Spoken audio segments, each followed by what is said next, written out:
glándula tiroides, o sea, es de causa endógena, ¿no? Y que podría generar tirotoxicosis, porque la tirotoxicosis es una condición hipermetabólica, hipercatabólica, ¿no? Por un nivel alto de hormonas tiroideas circulantes, independientemente de la fuente, así que puede ser de causa endógena o exógena, ¿no? Así que en una tirotoxicosis se puede adquirir por un incremento del consumo de medicamentos, ¿no? En este caso de la levotiroxina, por ejemplo.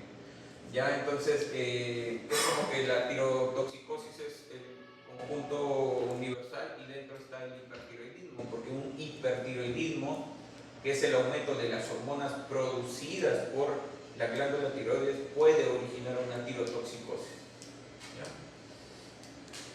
Listo, acá les he puesto para que recuerden, ¿no?, de fisiología la producción de las hormonas tiroides, la importancia del yodo, ¿no? La importancia del yodo para la formación de estas hormonas, de la tiroglobulina también, ¿no? Y ahí teníamos el anticuerpo, ¿no? Anticuerpos que podemos tener contra estas proteínas. Causas de hipertiroidismo con captación de yodo normal o alta. Ya, tenemos enfermedad de Graves, base 2, que es de causa autoinmune, así como la de Hashimoto, ¿no? La de Graves es la más común, es la más frecuente y es de causa primaria porque el problema está en la glándula tiroides. ¿No? Vamos a encontrar esos anticuerpos, los TCI, ¿no? Los anticuerpos antirreceptores de TSH, ¿no? ¿Ya? Anticuerpos que estimulan el receptor de TSH. Entonces, como lo van a estimular bastante, van a hacer que produzca la glándula bastante hormona. La hashitoxicosis, lo que habíamos visto, ¿no? Anteriormente, que se produce una especie de aumento de las hormonas tiroideas, pero es transitorio, ¿no? Solamente en el 5% de los pacientes se da con hipotiroidismo. El adenoma tóxico también produce, ¿no?, un aumento de las hormonas tiroideas. El bocio multinodular tóxico, común en la tercera edad. El adenoma pituitario productor de TSH, ¿no?, a nivel central, sería secundario, ¿no? Una tumoración es lo que tenía su paciente del PNL. Hipertiroidismo mediado por, ¿cómo se llama esto?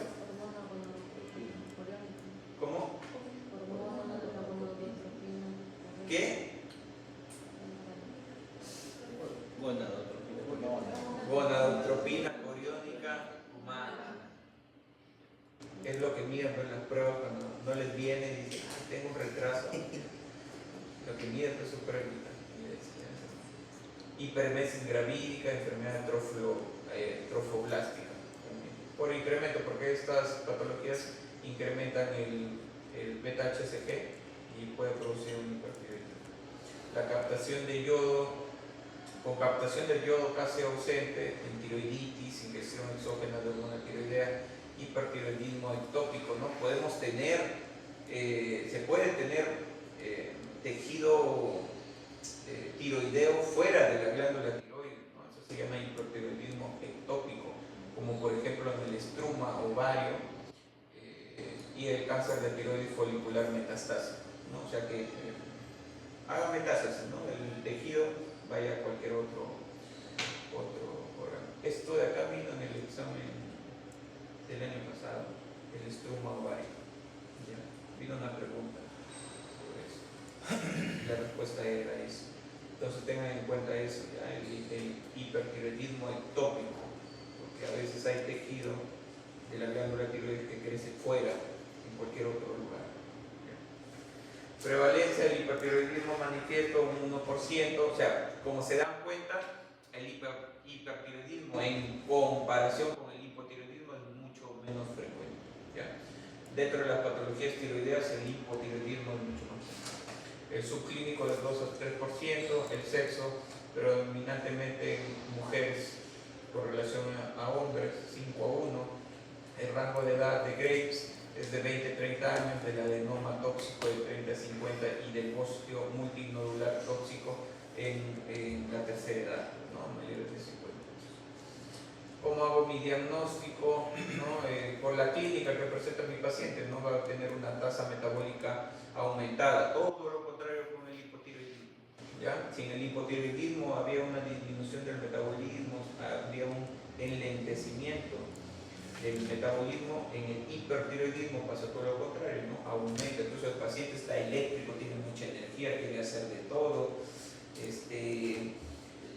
puede tener movimientos incontrolados de las manos, ¿no? Por eso es que acá lo ve como si se moviese, ¿no? El tremor que tiene, disminución de peso, ¿no? En contraposición al hipotiroidismo que aumenta. Acá el paciente se hace cada vez más flaquito, hay aumento de peso. En el hipotiroidismo había constipación, ¿no? Hacía caca, defecaba 3, 4 días, ¿no? En cambio acá tiene una hiperdefecación, pues. Se va al baño a cada rato, está en la calle y se desgracia. Disnea también, exoftalmos, efectos hormonales tiroideos en el sistema nervioso simpático, taquicardia, sudoración, hiperactividad, ansiedad, insomnio, tremor, SPA, fibrilación auricular, aumento de producción de calor. El otro era intolerante al frío, ese sí es intolerante al calor, mucho calor, intolerante al calor, piel caliente. Entonces lo que voy a pedir es mi TSH. ¿Y su temperatura?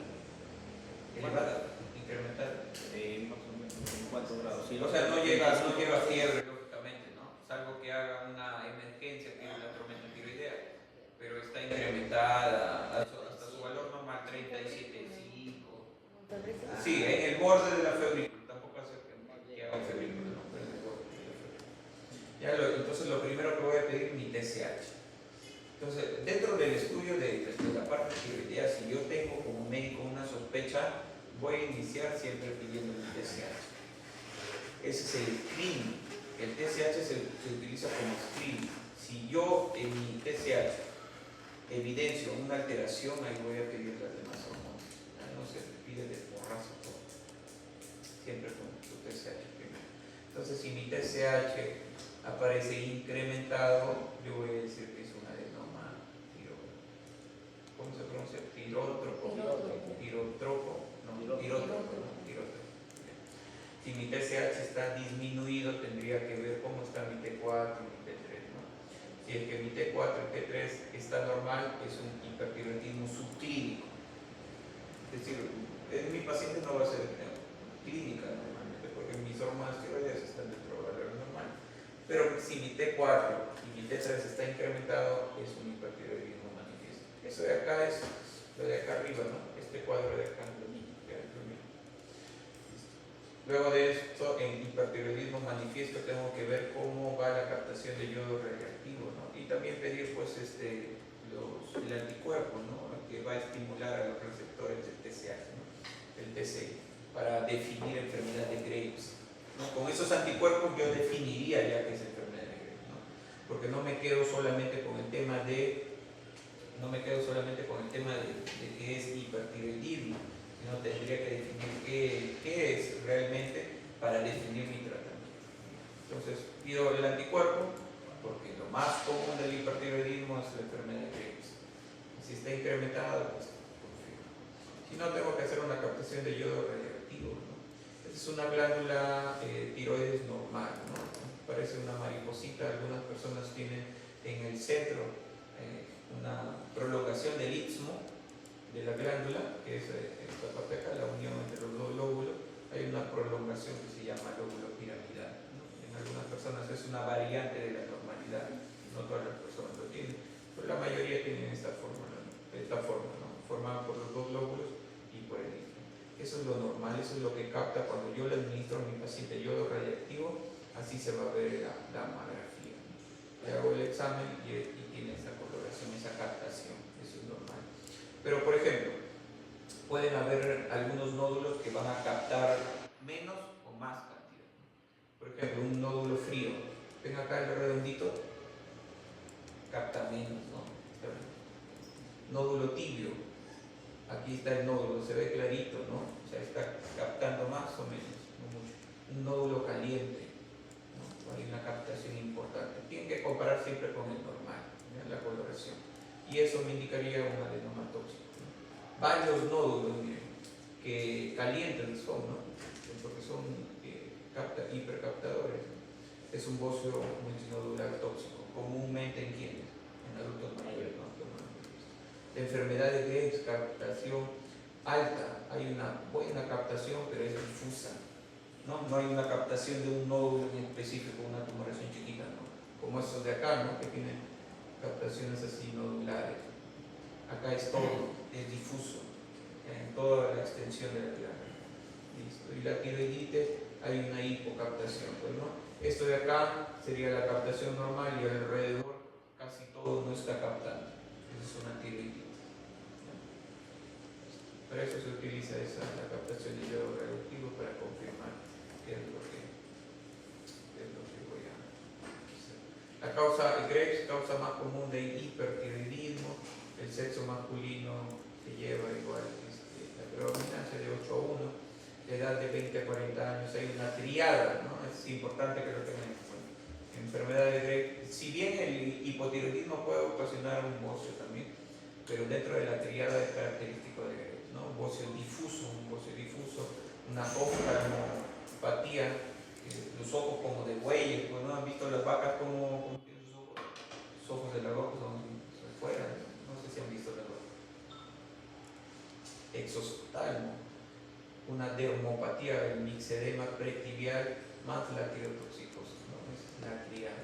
El diagnóstico TSH, T4 libre, T3 libre, T3 total, y el anticuerpo, ¿no? Estimulador de los receptores de TSH que van a incrementar la producción de los hormonas tiroideas.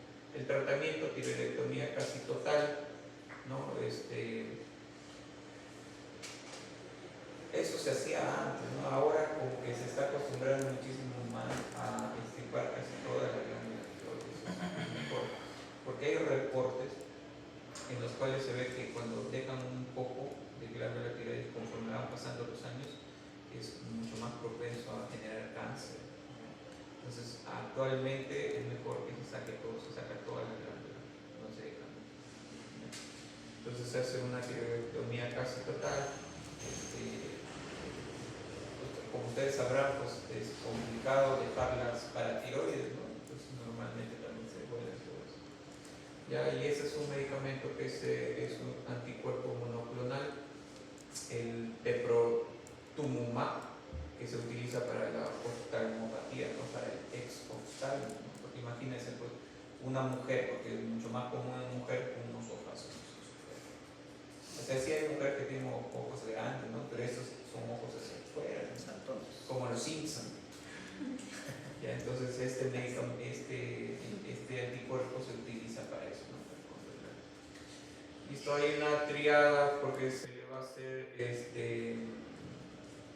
a esos nódulos, a esas lesiones, se le hace una ecografía, así como hay el BRAF para el cáncer de mama, y acá también hay el TRAS, ¿ya?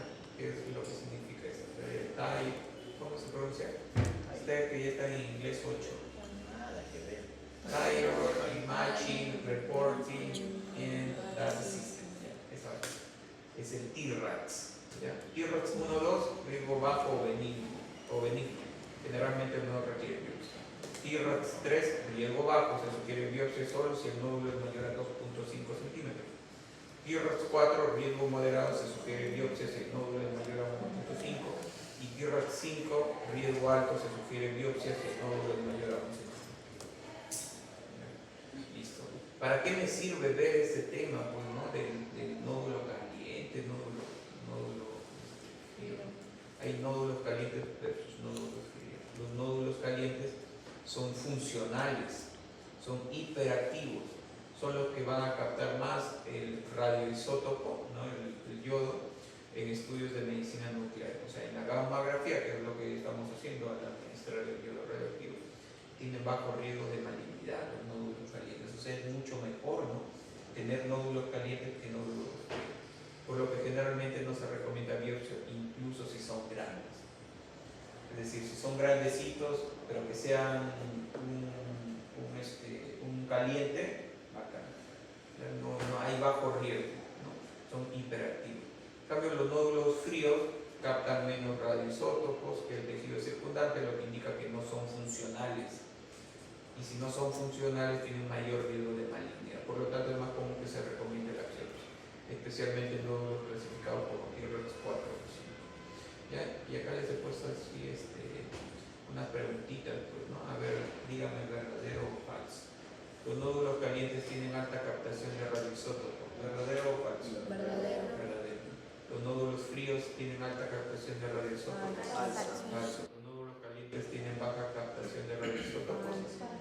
Nódulos fríos tienen baja captación de radioisótopos. Verdadero. Debe ser biopsiado. Un nódulo caliente tiene bajo riesgo de malignidad, ¿no? Ya, entonces tengo un punto en contra para no ser biopsiado. De 4 centímetros en el T-REX 5, o sea, tiene aparte el T-REX 5 de 4 centímetros. ¿Y qué decíamos acá en el T-REX 5? Se sugiere biopsia si es mayor a 1 centímetro, o sea, menos de 1 centímetro. Tiene otro punto en contra, o sea, 2 puntos en contra. ¿Se biopsia? No. Listo, debe ser biopsiado. Un nódulo frío tiene un punto a favor, ¿no? Porque el frío es no funcional, tiene alto riesgo de malignidad. De 1 a 2 centímetros en T-REX 5, mayor a 1 centímetro, ¿no? Listo, se biopsia. Verdadero. Debe ser biopsiado. Un nódulo frío, punto a favor para biopsiarse porque el riesgo de malignidad. 2.5 centímetros en T-REX 4. ¿Qué decía el T-REX 4? Mayor a 1.5, ¿no? ¿Se biopsia? Sí, se biopsia. Muy bien.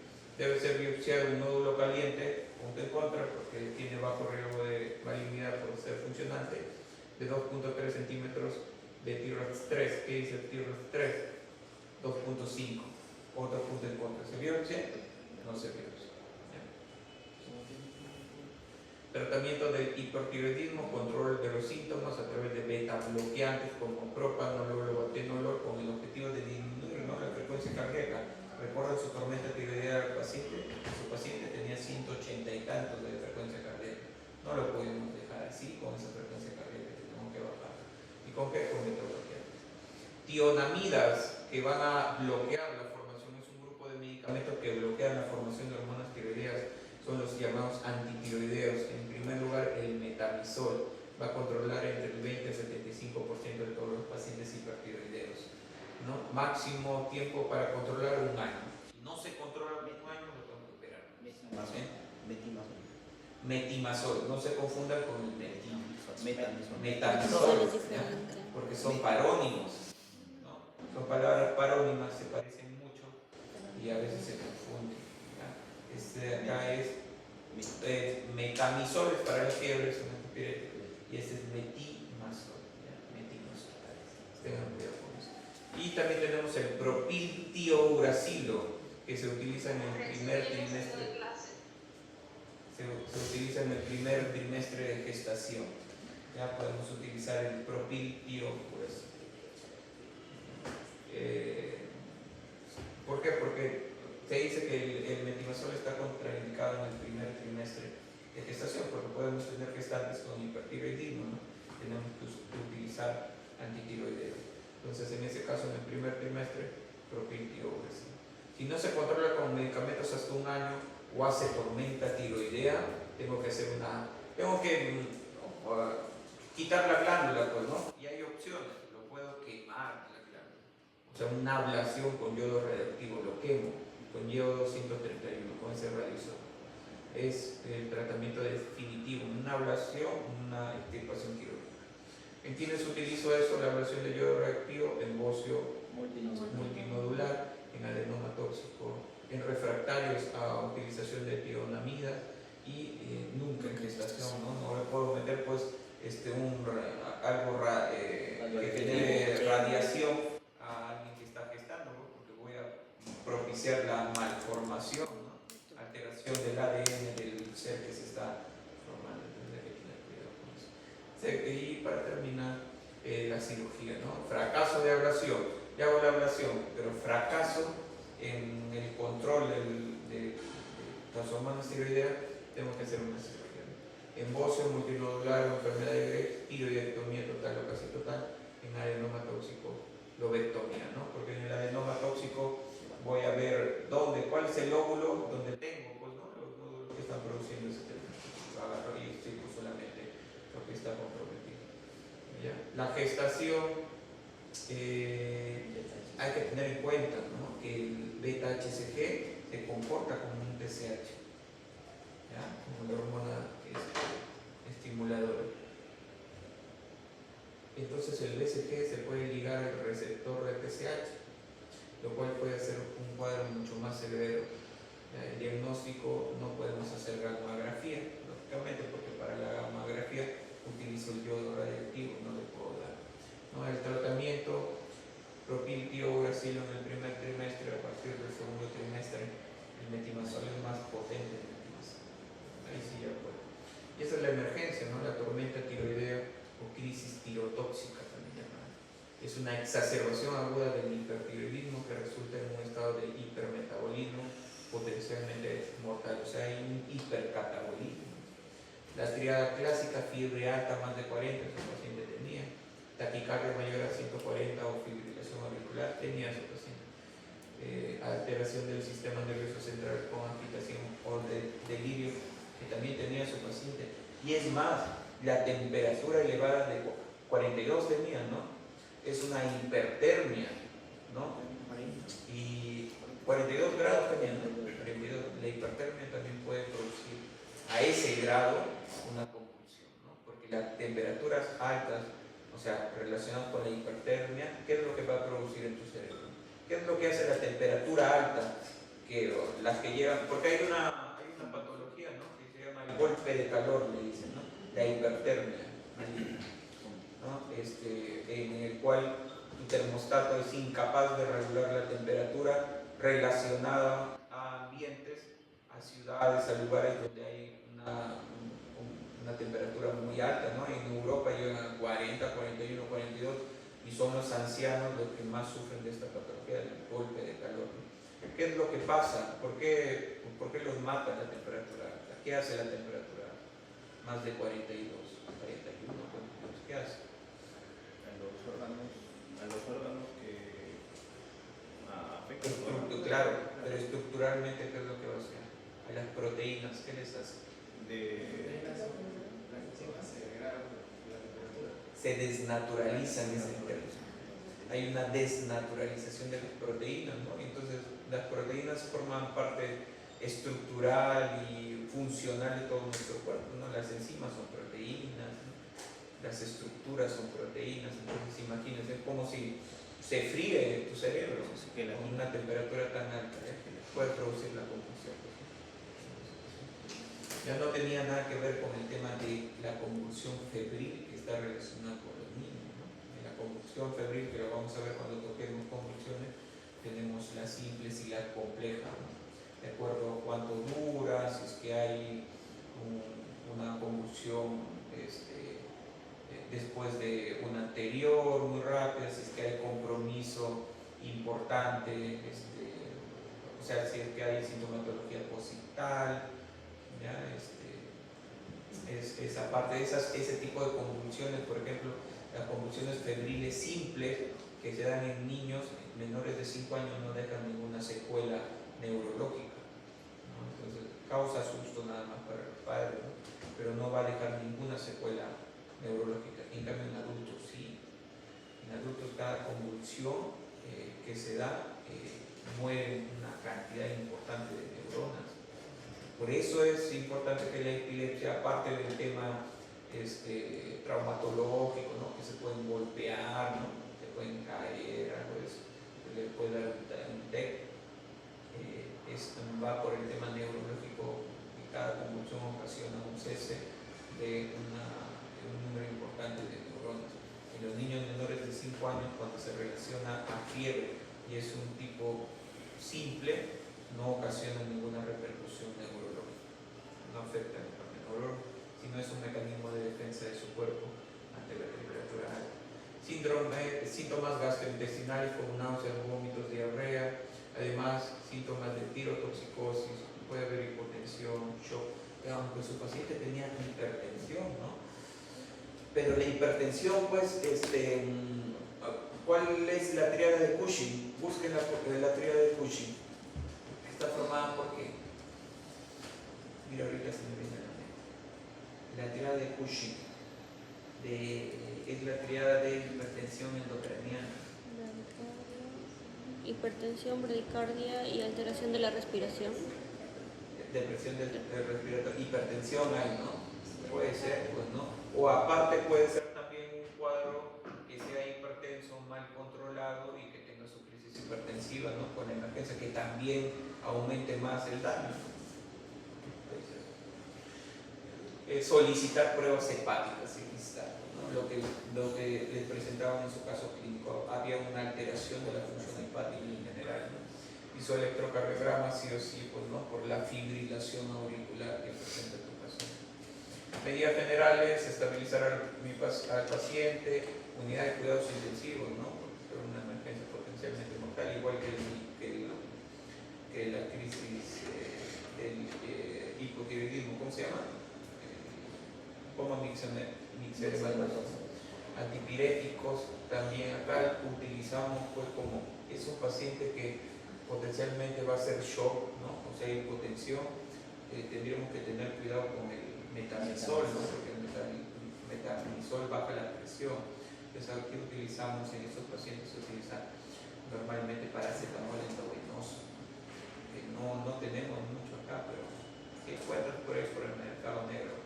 Paracetamol endovenoso en estos pacientes es muy bueno, lo observa bastante bien y evita las reacciones adversas que tiene el metamizol. Medidas específicas: beta bloqueantes para controlar, pues, ¿no? La frecuencia cardíaca, ¿no? Propanolol. En pacientes con insuficiencia cardíaca es humolol. ¿Sí se acuerdan, no?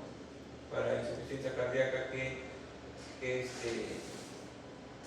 beta bloqueantes utilizábamos? ¿Cuál era la mnemotecnia?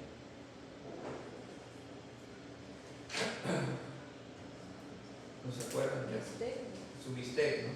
Antitiroideo, el PTU, el profiltiouracilo. Inhibición de la liberación y el efecto Wolff-Chaikoff, es decir, va a haber un exceso de iodo de potasio, el UVOL, y entonces, ¿qué es lo que va a hacer esto de acá?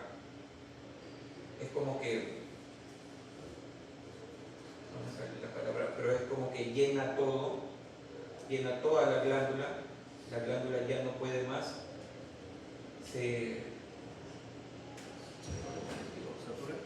satura, esta es la palabra, se satura la glándula y por saturación deja de funcionar y deja de producir hormonas tiroideas. Ese es el efecto Wolff-Chaikoff. O sea, yo le meto más, ¿no? El yoduro, le meto más, ¿qué dice? Se satura la glándula, por meterle más, se bloquea la glándula y ya no produce más hormonas tiroideas. Ese es el efecto que se hace.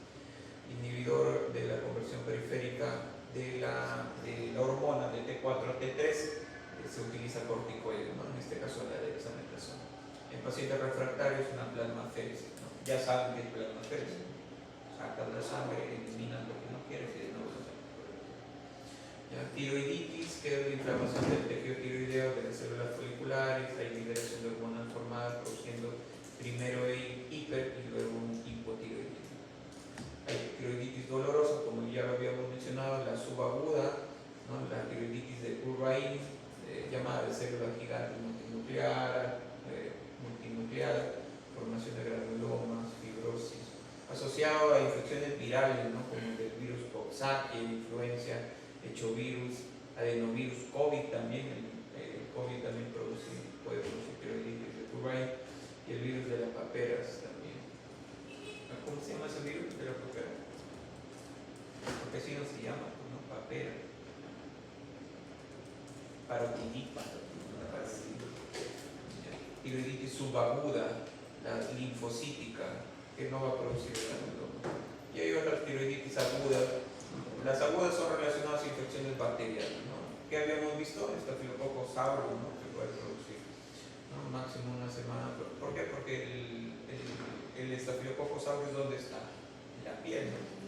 Una lesión por ahí de corteza, por ahí que puede penetrar y infectar la glándula tiroides, ¿no? Y producir una tiroiditis aguda, subaguda por virus, aguda por infecciones, por estafilococo, ¿no? Estreptococo piógenes también. Ahí tenemos que hacer drenaje y antibiótico-terapia, podríamos hacer ecografía, un tombo y una BAF. ¿Qué es BAF?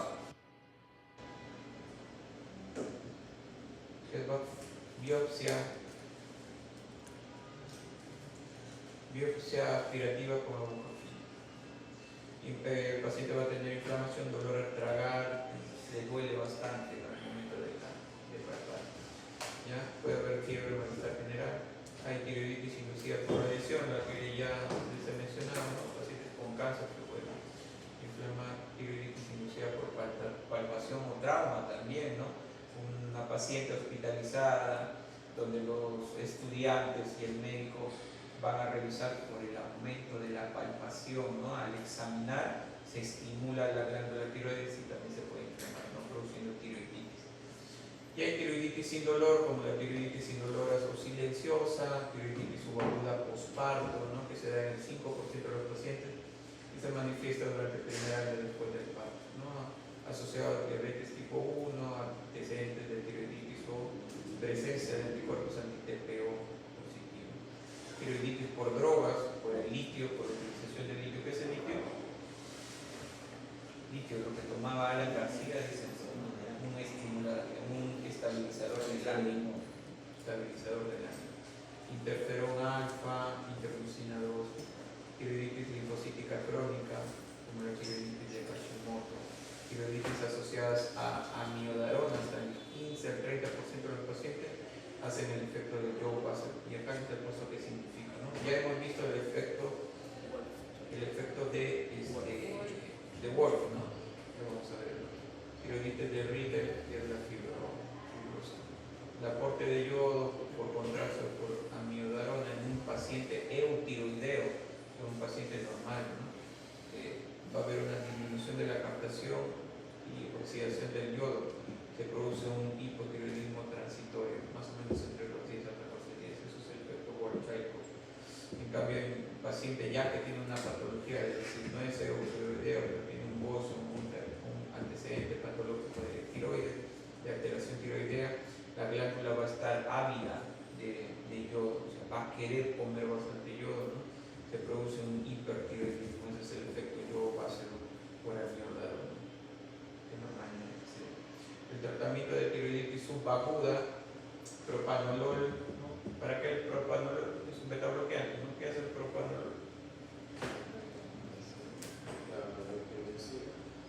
Controla, pues, ¿no? La frecuencia cardíaca. Los AINES para el dolor, ¿no? Porque va a ser doloroso, ¿no? El subagudo es doloroso. A veces prednisona si persiste el dolor de levotiroxina. Si hace clínica de hipotiroidismo, levotiroxina. Recuerden que este tipo de tiroidismo hacen normalmente hipertiroidismo y después hacen un hipotiroidismo. Entonces, referente a los niveles de hormonas tiroideas, vamos a aplicar el y ahí es el cáncer de tiroides que, bueno, no les viene, pero les he puesto ahí por si quieren leer. Un nódulo importante, grande, es cáncer. Definitivamente, yo viendo esto de acá, me llega mi paciente así, yo le tengo que hacer biopsia sí o sí. No voy a esperar de sacarle, o sea, en que yo estoy haciendo la obra para que le hagan su BAF, su aspiración, ecodirigido.